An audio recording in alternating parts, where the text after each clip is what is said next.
చేస్తే ప్రభుత్వ పెద్దలు దానికి బాధ్యత అవుతారు. లేదు స్థానికంగా ఉన్న నాయకులు, శాసనసభ్యులు, లేకపోతే స్థానిక నాయకులు ఏం చేస్తే వాళ్ళు బాధ్యత అవుతారు. ఫైనల్ గా విశాఖ ప్రజలకి, ఉత్తరాంధ్ర ప్రజలకి ఒక క్లారిటీ వస్తుంది. ఎవడు దొంగ, ఎవడు దొర, ఎవడు దోపిడి, ఎవడు ఇదని కొంతవరకు. ఆ తర్వాత ఇంకేమి ఎక్స్టెండ్ చేసుకోండి, తప్పలేదు. దేని మీద ఎంక్వైరీ చేసుకోండి. ఎందుకంటే ప్రభుత్వం ఇప్పుడున్న వాళ్ళది వాళ్ళ హక్కు. ఒక అపోజిషన్ వచ్చి వద్దు అంటే మానేస్తారు, డిమాండర్ కదా, చేసుకోవచ్చు కదా, చేయండి. విశాఖపట్నం ఉత్తరాంధ్ర రిజర్వేషన్ గురించి నేను అనొచ్చు. ఇప్పుడు సత్యబాబు గారు గొప్ప చెప్తున్నా, ఆయన మంత్రి ఉన్నప్పుడు ఎందుకు ఇచ్చేది నేను చెప్పాను కదా. నేను 2-3 సార్లు దీని మీద ఒత్తిడి తీసుకొచ్చాను, కానీ జరగలేదు అని చెప్పాను కదా. I complaint, I admitted. ఇప్పుడు ముందు చేయండి. అందులో ఎవరుంటే వాళ్ళు ఉంటారు. అప్పుడు రీల్స్ ఉండవు, అప్పుడు అభిప్రాయాలు ఉండవు, ఇవన్నీ బయట పడిపోతాయి కదా. ఊరికి అంబిగ్యూటీ ఎందుకు?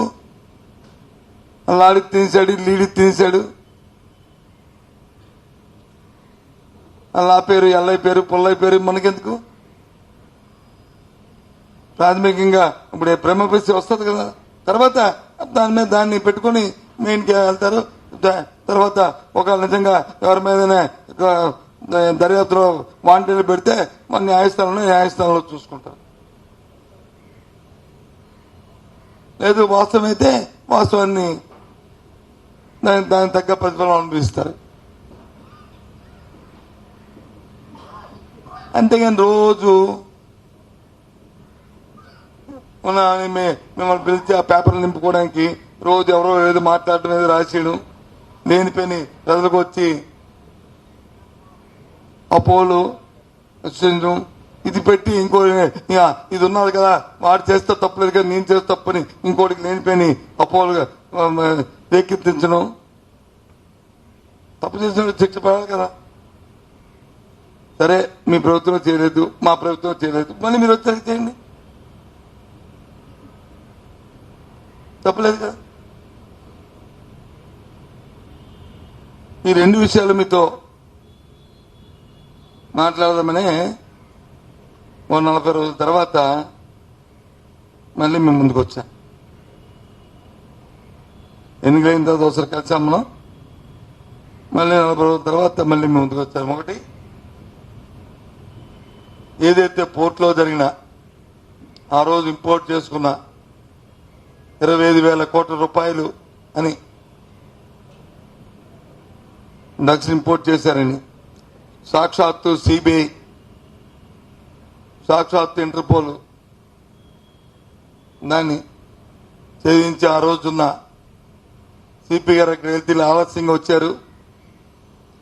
ఈయన్ని ప్రభుత్వమే ఆలస్యం చేసిందని ప్రభుత్వం మీద ప్రవర్తించడానికి ఆ తదుపరి అది సంజయ్ ఆక్వా ఇంపోర్ట్ చేసుకుని తెలిసి ఆ సంజయ్ ఆక్వా ఆ రోజు మన భారతీయ జనతా పార్టీ అధ్యక్షులు, అలాగే తెలుగుదేశం పార్టీ పెద్దల తాలూకా వాళ్ళ స్నేహితులు, సన్నిహితులు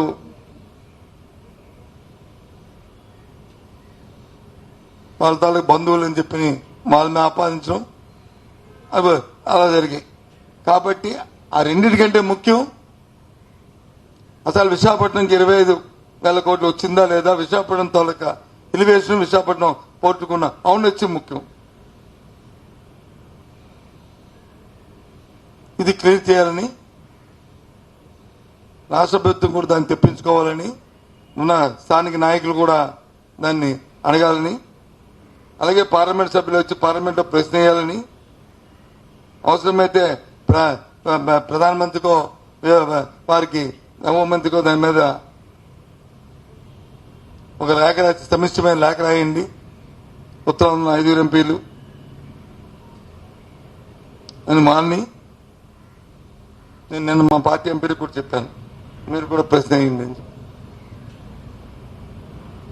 దయచేసి దీని మీద కావాలి. అలాగే రెండోది వచ్చి